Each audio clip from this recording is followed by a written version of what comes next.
Je suis ravi d'être sur le mensuel avec Morgane.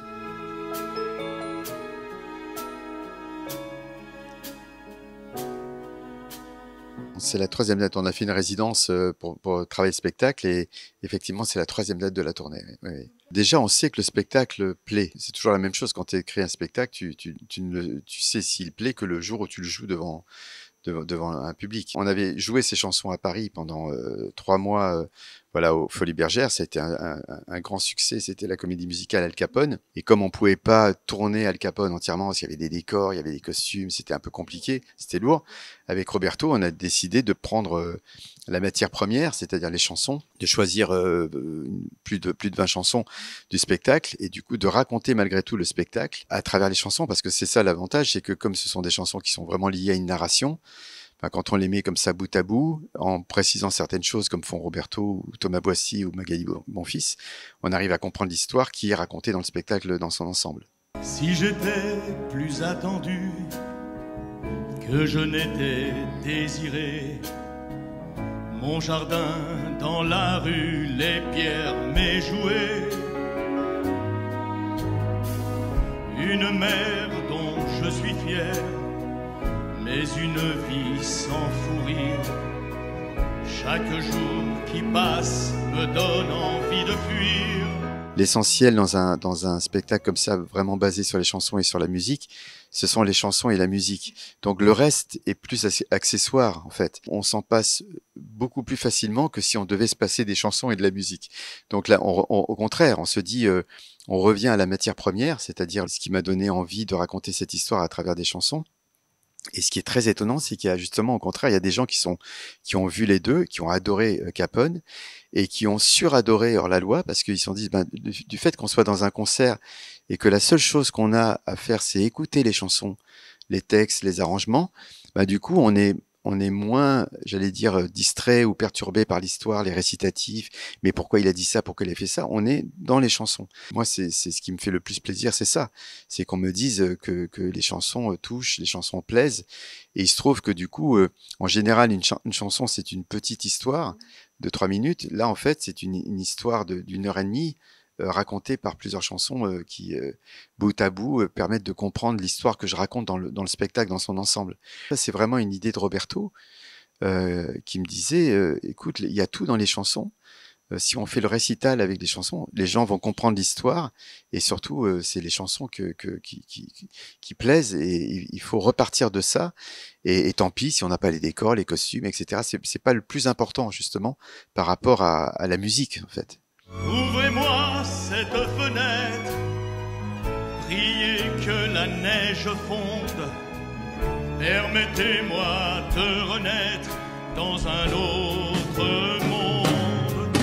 Un jour viendra.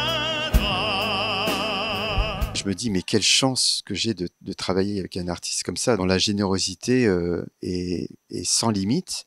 Et surtout axé uniquement sur la musique, le plaisir de chanter, le non-calcul.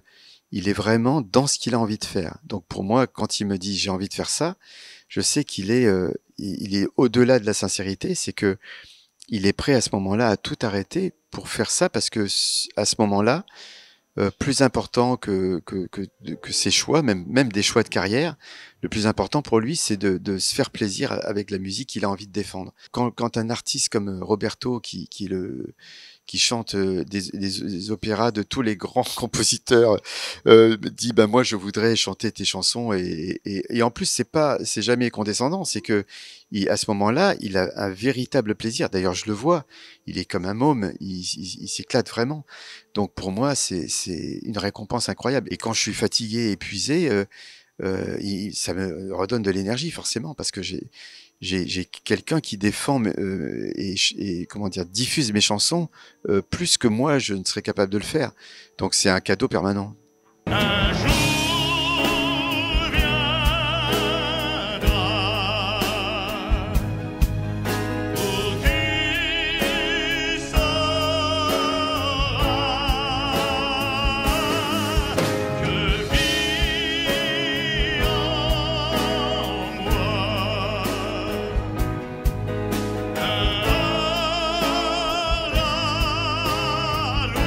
c'est une histoire d'amitié éternelle, éternelle. On s'appelle tous les jours pour rien.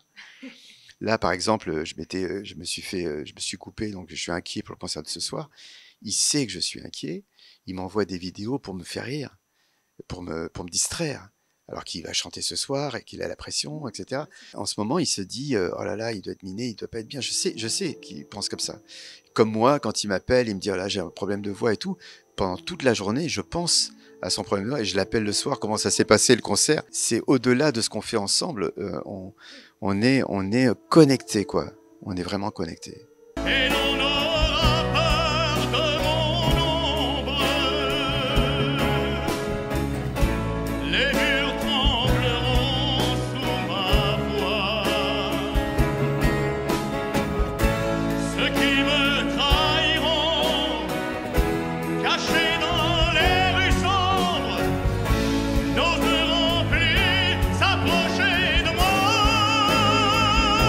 Ça réunit tout ce que j'aime. Moi, j'ai toujours aimé raconter des histoires, j'ai toujours aimé écrire des textes de chansons, même si on me connaît beaucoup plus comme instrumentiste. Évidemment, d'écrire des musiques, d'écrire des arrangements. Et là, pour moi, c'était un cadeau parce que j'ai eu la main, entre guillemets, sur tout.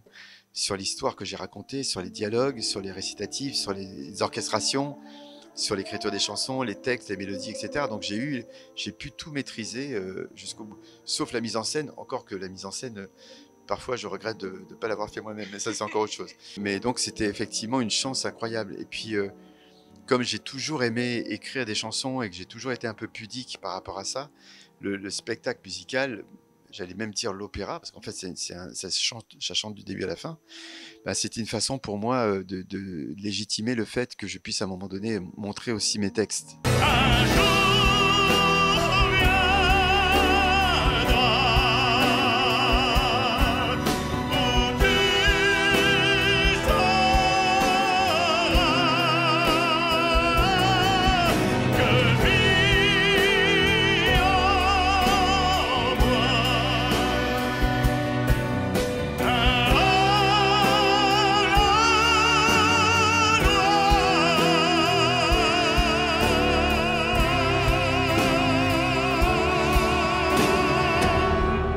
La guitare, c'est à la fois, selon les projets, c'est ou un outil ou un instrument.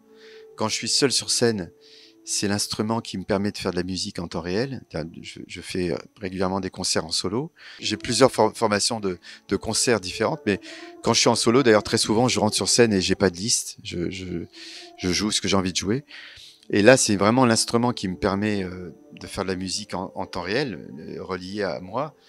Et sinon, c'est un outil de composition.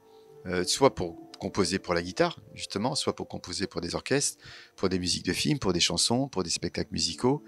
Je compose ou à la guitare ou au piano, mais la guitare m'accompagne partout, donc c'est forcément beaucoup plus facile pour moi.